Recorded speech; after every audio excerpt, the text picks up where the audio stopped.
Dear friends and dear students, welcome to our YouTube channel E-Shiksha Rajasthan. Let's start the class. Good morning बच्चों। आज हम आपकी 4th class का first chapter पढ़ेंगे जो कविता है और जिसका शीर्षक है प्राणी वही प्राणी है। इसमें कवि कहता है कि प्राणी सही मायने में वही प्राणी है जो प्राणी होने के गुण उसमें होते हैं, जिसमें दया भावना, सबको समान देखने की इच्छा, सबके साथ अच्छा व्यवहार करता है, वही सही मायने में प्राणी होता है। तो आज हम आपके फर्स्ट चैप्टर की जो कविता है उसका पहला पैराग्राफ पढ़ेंगे। तापित को स्निग्ध करे, प्यासे को चैन दे, सूखे हुए अधरों को फिर से जो बैन दे, ऐसा सभी पानी है। अब देखो, इस पैराग्राफ में कवि ने पानी की विशेषता बताई है कि सही मायने में ये पानी कब इसकी जो वैल्यू है वो बढ़ जाती है, सही मायने में इसकी जो अपना काम है, अपनी भूमिका है, वो कब बताता है, तब इसकी जो क्वालिटी है वो सही मात्रा में काम आती है।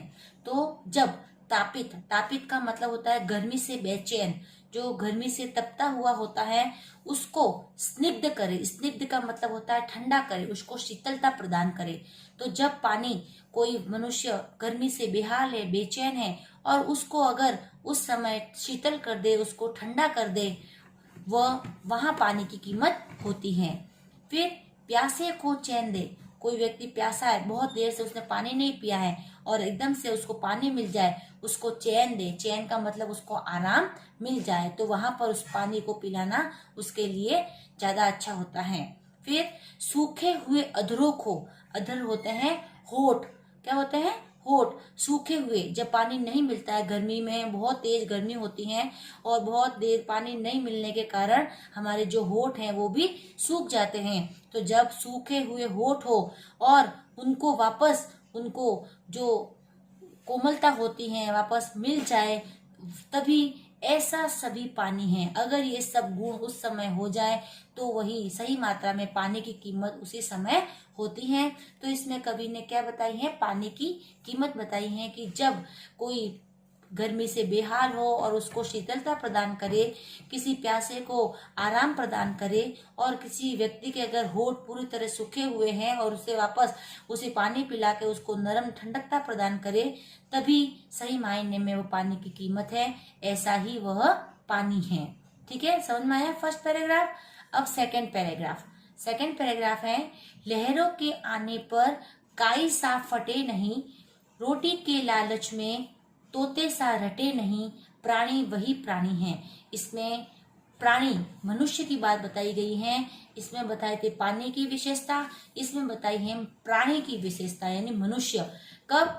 जब लहरों के आने पर, लहरें यहाँ पानी की लहरें नहीं है, यहाँ इनडायरेक्टली वो लहरें जो मनुष्य के जीवन में आती हैं, कुछ सुख की आती हैं, कुछ दुख की आती हैं। जब मनुष्य के जीवन में विकट परिस्थितियां आ जाती हैं, ऐसे ही विषम परिस्थितियां आ जाती हैं, जब वो अपने आप को नहीं संभाल पाता है, तो उसमें बताया गया है कि जब सुख दुख की लहरें आते हैं तब वह व्यक्ति काई सा फटे नहीं। काई होती है ना, पानी के ऊपर आती है ग्रीन कलर की, तो जिस तरह वो फट जाती हैं लहरों के आने के कारण, ठीक उसी प्रकार जब मनुष्य एक समान कोई भी परिस्थिति में आए, वो फटे नहीं, वहां से हटे नहीं, तो वह प्राणी प्राणी है। फिर रोटी के लालच में तोते सा रटे नहीं, जिस प्रकार तोता एक ही बात को बार बार रटता रहता है, ठीक उसी प्रकार मनुष्य अगर बहुत दिनों से भूखा है या फिर उसकी परिस्थिति सही नहीं चल रही है, लेकिन अचानक से उसे वो सुख सुविधाएं मिले या उसके लालच में वो बार बार तोते की तरह रटता नहीं रहे, तो सही मायने में वही प्राणी सही प्राणी है, उसकी वही विशेषता है। ठीक है, इसमें प्राणी के बारे में बताया गया है कि जो सुख और दुख में एक समान रहता है, फटता नहीं है। फटने का मतलब वो अपने आप को बिखरने नहीं देता है, टूटता नहीं है, और अचानक से कोई चीज देखने पर उसके मन में लालच न आए और वो तोते की तरह रटे नहीं, तो वही सही मायने में प्राणी कहलाता है। इसमें पानी की विशेषता बताई कि पानी किस समय उसका उपयोग होने पर उसकी विशेषता बनी रहती है, और इसमें प्राणी की बताइए कि मनुष्य कब किस परिस्थितियों में एक समान रहता है और वो लालची नहीं बनता है, तो सही मायने में प्राणी होता है। अब इसका तीसरा पैराग्राफ हम पढ़ेंगे। लंगड़े को पांव और लूले को हाथ दे, सत्य की संभार में मरने तक साथ दे।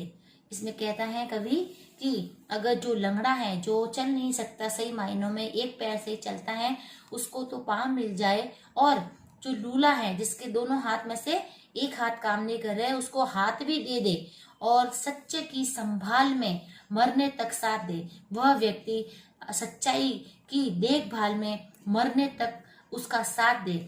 ऐसे व्यक्ति हैं जिसकी परिस्थितियां नॉर्मल नहीं है, जो सुख और दुख में एक समान नहीं रह सकता है, लेकिन वह व्यक्ति अगर सच्चाई के रास्ते पर चलते हुए उसकी देखभाल में अपने मरने के दम तक उस सच्चाई का साथ दे, वही सच्चा व्यक्ति होता है।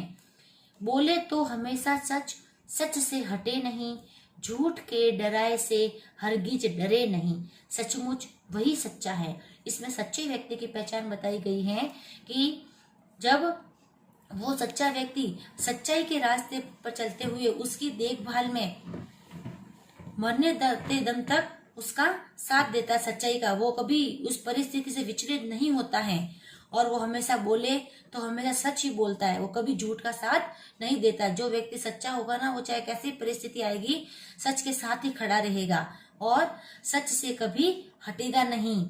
और उसको झूठ कितना भी डराए, धमकाए, उसको लालच दे, लेकिन वो झूठ के आने पर कभी अपने पांव डगमगाएगा नहीं। हरगिज यानी कभी नहीं डरेगा नहीं, वो कभी भी नहीं डरेगा, चाहे झूठ उसको कितना भी डराए। जो व्यक्ति सच्चा होता है वो कभी भी नहीं डरता है। तो इस पैराग्राफ में सच्चे व्यक्ति की पहचान बताई गई है कि सच्चा व्यक्ति वही होता है जो मरते दम तक सच्चाई का साथ दे, उसकी देखभाल करे और हमेशा सच बोले, कभी सच के रास्ते से हटे नहीं, और झूठ चाहे उसको कितना भी डराए, वो कभी भी हरगिज कभी भी उस झूठ से डरे नहीं और सच्चाई के रास्ते पर चलता जाए, वही असल में सच्चा व्यक्ति होता है। समझ में आया आपको? ये अपन ने 3 पैराग्राफ कंप्लीट किए हैं। अब चौथा पैराग्राफ है। अगला पैराग्राफ है, माथे को फूल जैसा अपने चढ़ा दे जो, रुकती सी दुनिया को आगे बढ़ा दे जो, मरना वही अच्छा है। अब इसमें कवि ने मरने की विशेषता बताई है कि ऐसे तो बहुत लोग मरते हैं, लेकिन मरना भी उसी व्यक्ति का सफल है जिसने अपने आप को फूल जैसा बना दिया है, जिसने माथे को फूल जैसा अपने चढ़ा दे जो, जिसने अपने सिर को, अपने आत्मसम्मान को फूल के जैसा बना दिया और अपने आप को सर्वस्व न्योछावर कर दिया, अपने आप को चढ़ा दिया। कहाँ?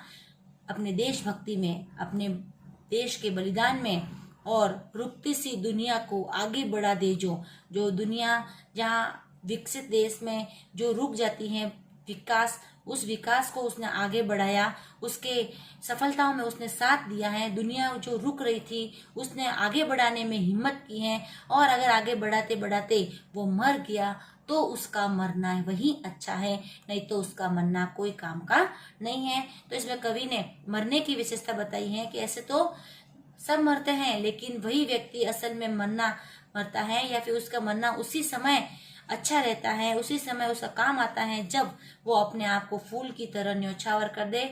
और जब कोई रुकता है या फिर कोई दुनिया आगे बढ़ने में कहीं रोड़ा आता है, आगे नहीं बढ़ पाती, और वो वहां अपना साथ दे, अपना आत्मसम्मान न्योछावर कर दे, तो वही व्यक्ति सचमुच में उसका मरना वही काम आता है। अब अगला पैराग्राफ है, प्राणी का वैसे और दुनिया में टोटा नहीं, कोई प्राणी बड़ा नहीं, कोई प्राणी छोटा नहीं। इसमें कवि ने कहा है कि प्राणी का वैसे और, कि जो मनुष्य होता है उसको, बहुत सारे मनुष्य होते हैं दुनिया में, तो प्राणी का वैसे और दुनिया में टोटा नहीं। टोटा का मतलब होता है कमी। बहुत दुनिया में बहुत सारे लोग होते हैं, कोई कमी नहीं होती है, लेकिन कोई प्राणी बड़ा नहीं, कोई प्राणी छोटा नहीं। जिस व्यक्ति ने ऐसा मान लिया कि सभी प्राणी बराबर होते हैं, कोई बड़ा नहीं होता, कोई छोटा नहीं होता, और सभी, कोई अमीर गरीब का उसमें कोई रेखा ऐसी नहीं होती जो उसको अलग अलग बांटे, तो वही व्यक्ति सही मायने में एक सच्चा प्राणी होता है, जो सभी को एक समान दृष्टि से देखता है, न कोई छोटा न कोई बड़ा। तो आपको ये कविता अच्छे समझ में आई होगी। इसमें कवि ने सबकी विशेषता बताई है। पहले पैराग्राफ में पानी की विशेषता बताई थी कि जब कोई गर्मी से झुलसते हुए को ठंडकता प्रदान, शीतलता प्रदान करे, वही पानी की कीमत है। दूसरा था प्राणी की कीमत, कि वो समान परिस्थितियों में एक जैसा रहे, लालची नहीं बने, तोते की तरह कोई चीज के लिए रटे नहीं, वही प्राणी सच्चा प्राणी है। और तीसरे पैराग्राफ बताते थे कि सच्चा व्यक्ति वही है जो सच के रास्ते पर चलता है, अंत तक, मरते दम तक, और झूठ के सामने डरता नहीं है, और झूठ से डरकर अपने पथ से विचलित नहीं होता है, वही सच्चा प्राणी होता है। चौथे में बताया था कि अपने आप को फूल की तरह जैसा बना दो, फूल के जैसे समर्पण कर दो, कि जिस प्रकार भगवान के ऊपर अपन फूल चढ़ाते हैं तो फूल चढ़ाने के बाद हम नहीं सोचते कि इसका आगे क्या होगा, ठीक उसी प्रकार मनुष्य अपने आप को फूल की तरह समझकर इस देश के लिए न्यौछावर कर दे, और ऐसा करते करते अगर वो मर भी जाए तो वही मरना सही मायने में सही है। और लास्ट वाला पैराग्राफ तो उसमें एक व्यक्ति की सच्चाई बताई गई है कि वही व्यक्ति, दुनिया में बहुत सारे ऐसे तो व्यक्ति होते हैं, लेकिन दुनिया में वही व्यक्ति सच्चा व्यक्ति है जो कोई भी प्राणी को बड़ा या छोटा नहीं समझे, सभी को एक समान दृष्टि से देखते हुए आगे बढ़ता है। सच्चाई में वही मनुष्य की कीमत समझता है। तो आपको ये कविता समझ में आई होगी। ठीक है, अब हम इसके क्वेश्चन आंसर्स देखते हैं। ठीक है, फर्स्ट क्वेश्चन है इसका कि निम्नलिखित प्रश्नों के उत्तर दीजिए। अब अपने को प्रश्नों के उत्तर देने हैं। पानी में क्या गुण पाया जाता है? आपको पता ही है पानी में क्या गुण होता है। अपन पानी से पीते हैं, थोड़ा उसको धोने में भी काम, कपड़े धोते हैं, बर्तन धोते हैं, तो धोने, नहलाने आदि के काम आता है। और तो फर्स्ट क्वेश्चन है, पानी में क्या गुण पाया जाता है? तो इसका आंसर देखेंगे, पानी गर्मी से तपे हुए को ठंडा करता है। इस लेसन में ये बताया गया है कि पानी सही मायनों में उसकी तभी विशेषता है जब कोई गर्मी से झुलसता हुआ, तपता हुआ आदमी आता है और उसको ठंडकता, उसको शीतलता प्रदान करता है, सूखे होठ और प्यासे को चैन देता है। कोई व्यक्ति प्यासा है, किसी के होठ सूख रहे हैं तो उसको आराम देता है, चैन देता है। सही मायनों में पानी का यही गुण होता है। ठीक है, अब सेकंड क्वेश्चन, प्राणी वही प्राणी है से क्या अभिप्राय है? कि प्राणी वही प्राणी, कैसा प्राणी, प्राणी में क्या गुण होते हैं? तो इसका आंसर है, प्राणी वही है जो दुख में अपने को टूटने ना दे और लालची न बने। चाहे कैसा भी दुख आए वो अपने आप को टूटने ना दे, कोई भी स्थिति में वो स्थिर रहे और उसका सामना करे और कभी भी लालची नहीं बने। तो सही मायनों में वही प्राणी कहलाता है। ठीक है, अब थर्ड क्वेश्चन, सत्य और असत्य के प्रति सच्चे प्राणी में किन भावों को विद्यमान होना बताया गया है? कि चाहे सच्चाई, सत्य हो और असत्य हो, उसमें सच्चा प्राणी के कौन से भाव होते हैं वो बताना है। तो सच्चा प्राणी मरते दम तक सच्चाई का साथ देता है। जो सच्चा व्यक्ति होता है ना, वो कभी विचलित नहीं होता है। झूठ उसको कितना ही लालच दे, कितना ही डगमगाने की कोशिश करे, लेकिन वो वहां से हटता नहीं, वो सच्चाई का मरते दम तक साथ देता है। तो सच्चा प्राणी मरते दम तक सच्चाई का साथ देता है। वह झूठ के डर से, सच से कभी हटता नहीं। वो हमेशा सच के रास्ते पर चलता रहता है और कभी भी हटता नहीं और उससे डरता नहीं है। तो सच्चे प्राणी की यही विशेषता होती है। फिर फोर्थ क्वेश्चन है, कवि ने किस प्रकार की मृत्यु को श्रेष्ठ बताया है? कि लोग मरते तो बहुत हैं, लेकिन ऐसा कौन सी मृत्यु है जो मरना भी उसको श्रेष्ठ कर देता है? तो इसका आंसर है, जो अपना